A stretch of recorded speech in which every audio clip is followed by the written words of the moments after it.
This channel is a systematic teaching on the Pure Land method. The core of Shakyamuni Buddha's 49 years teaching enables you to put an end to suffering and reincarnation. To obtain a better understanding, it is best to start from the beginning. Please find the playlist of this series in the description. Mahāyāna Pure Land welcomes you. Subscribe now to receive the newest release. To Enlightenment 50. Amitabha's 48 Great Vows. Bring forth Bodhicitta by decoding Sutra teachings. We have spent quite some time expounding on the 18th vow due to its significance. This 18th vow is the most consummate vow of Amitabha's expedient skills for liberating all beings. Today we are going to expound on the 19th and 20th vows, which are also closely related to the 18th vow. The 19th vow, one will bring forth Bodhicitta upon hearing Amitabha's name, and the 20th vow, at the end of one's life, Amitabha will come to escort him. These two vows particularly emphasize the importance of bringing forth Bodhicitta and also give us very evident assurance that Amitabha will definitely come to escort us at the end of our lives. Let us take a look at this vow. When I become a Buddha, all beings in 10 directions, upon hearing my name, will bring forth their Bodhicitta, cultivate all kinds of merits and virtues, practice the 6 Paramitas respectfully, and uphold them firmly without regression. They will further transfer the merits of their good roots, wishing to be born into my land, and they will single-mindedly recite my name unceasingly day and night. At the end of their lives, I, together with an assembly of Bodhisattvas, will manifest before them to welcome them. In an instant, they will be born into my land and become Avaivartika Bodhisattvas. If such vows are not realized, I will not procure Anuttara Samyak Sambodhi. The idea of this paragraph is that Dharmakara Bodhisattva vowed to make all beings of all worlds in 10 directions to bring forth a magnificent Bodhicitta upon hearing his name of Amitabha. Many practitioners cannot comprehend the Bodhicitta well, so of course they cannot bring it forth. They asked me, "How do I bring forth Bodhicitta?" I said, "The text of the vow states very clearly that you will bring forth the Bodhicitta upon hearing Amitabha's name. Why are you unable to bring forth Bodhicitta? Because you have not heard Amitabha's name. This heard is to genuinely understand and decode it. Pure Land School emphasizes Sutra teachings very much. If we do not thoroughly understand the Sutra teachings, it is very difficult to bring forth our Bodhicitta." Non-retrogression in position. After bringing forth the Bodhicitta, you are sure to practice Bodhisattva conduct. You will cultivate all kinds of merits and virtues earnestly, practicing the 6 Paramitas resolutely and respectfully based on the Buddha's teachings. You will uphold them firmly without regression. The 6 Paramitas refers to the 6 practices that ferry one from the sea of samsara to the other shore of nirvana. They are Bodhisattva conducts, including the paramitas of dana, sila, kshanti, vira, dhyana, and prajna. Your determination is resolute. You can withstand all kinds of tests and tribulation without losing Bodhicitta. You will not regress. This is all attributed to the merit of having heard the name of Amitabha. You will further transfer the merits of your good roots, wishing to be born into Amitabha's land. This transfer includes transferring all our merits of practice to Sukhavati rebirth and to adorn the pure land that is the manifestation of the true heart of Amitabha and ours. Our true heart is no different from Amitabha's true heart. So as we adorn our own pure land, we also adorn Amitabha's pure land. How do we adorn it? Simply by cultivate all kinds of merits and virtues, as well as practice the 6 Paramitas respectfully. When we vow to seek Sukhavati rebirth, we will single-mindedly recite the name of Amitabha unceasingly. This unceasingly refers to reciting 24 hours straight.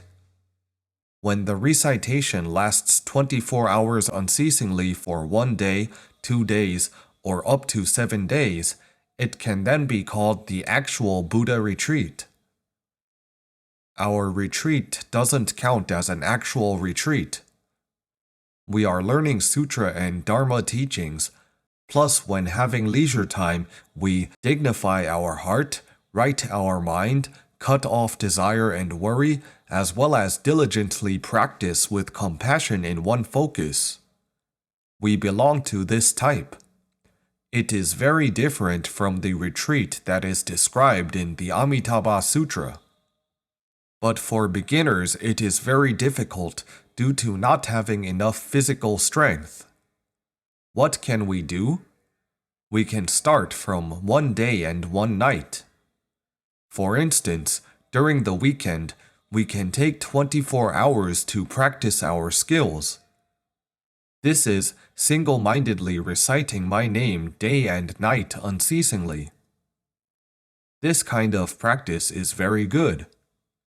By doing so, Amitabha and an assembly of Bodhisattvas, Avalokiteshvara, Mahāsthamaprapta, and Bodhisattvas of pure ocean-like assembly will appear before you and welcome you at the end of your life.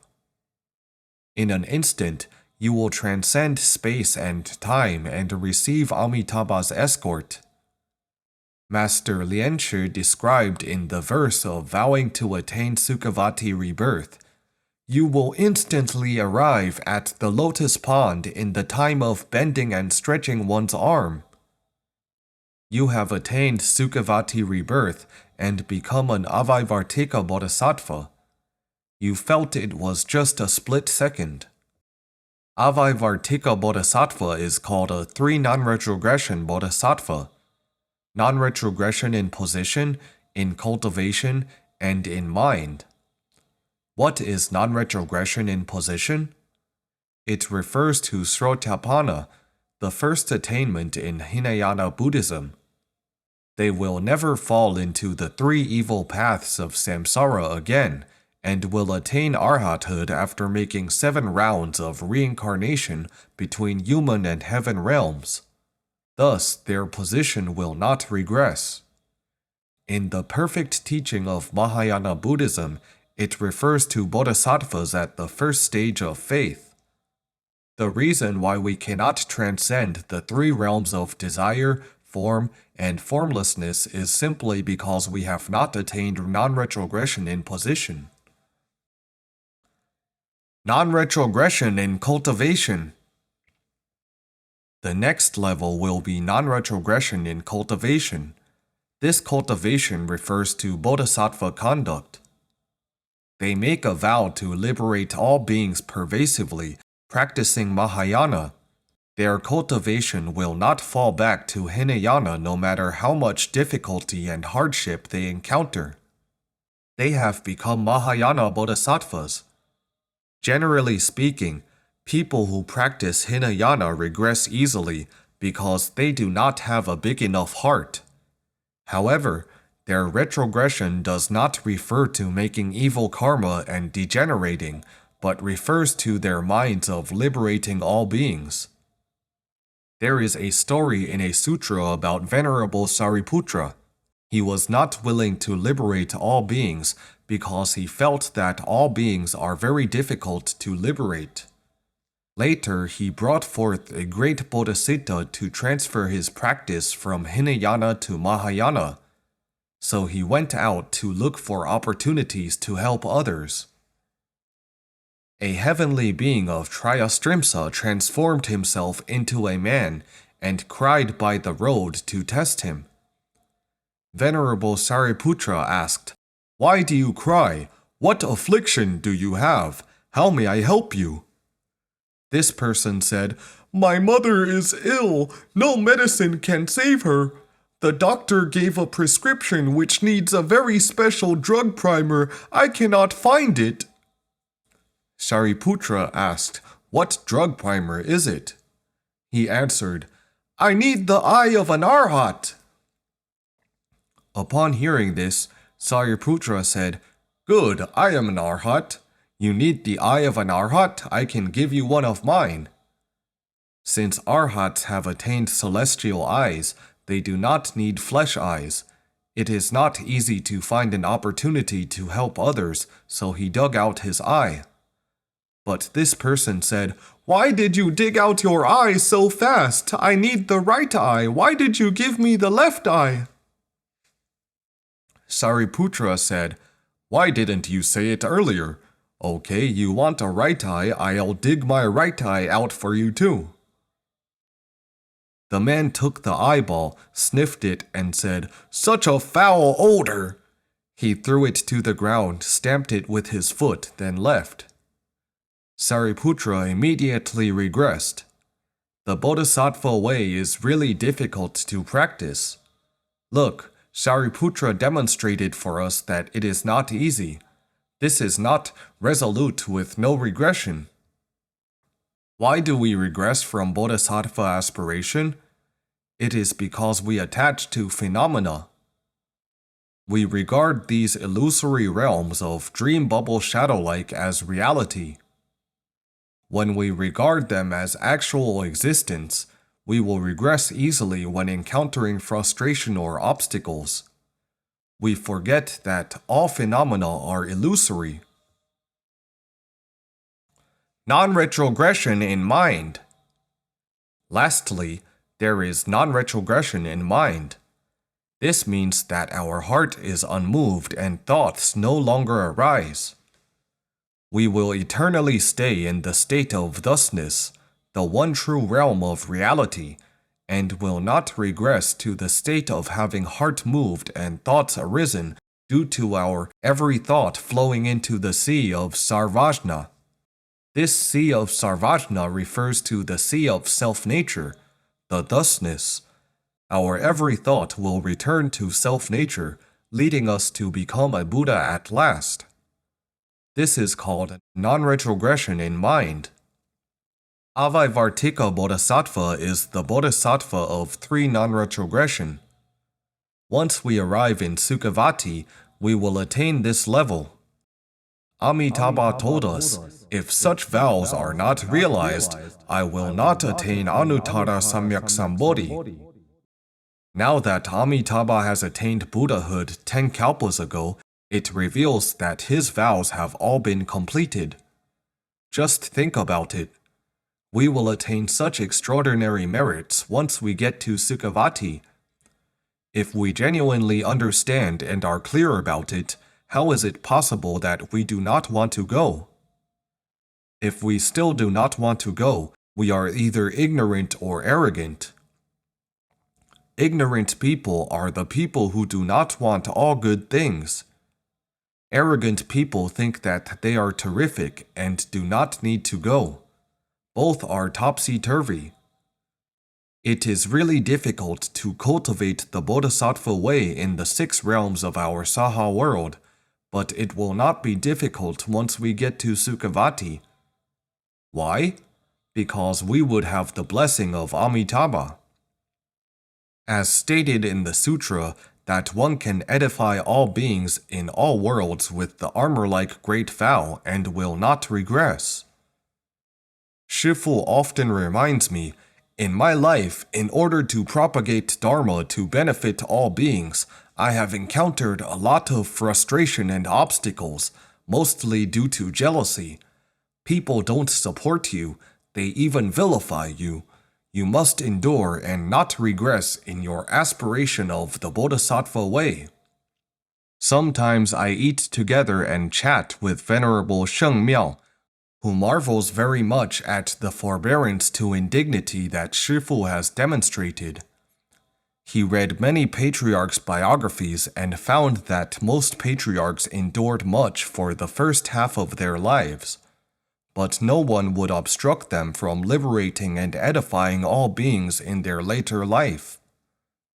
This is unlike our Shifu, who has been impeded his entire life, because human hearts, at the times we are in now, are really more mean and evil than of the time in the past.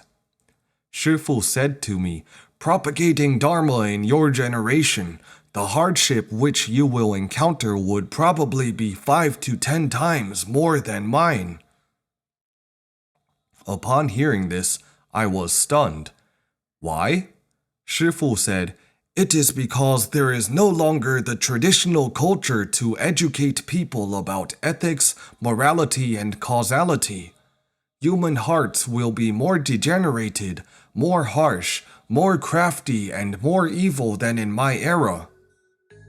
To help all beings to the liberation path in the five turbidity world, how can we fulfill the aspiration if we do not forbear indignity? We really can only rely on the blessing of Amitabha. Even though we are not yet reborn into Sukhavati, we hope that Amitabha will bless us from being regressed with his compassion. Thanks for learning with us. Namo Amitabha.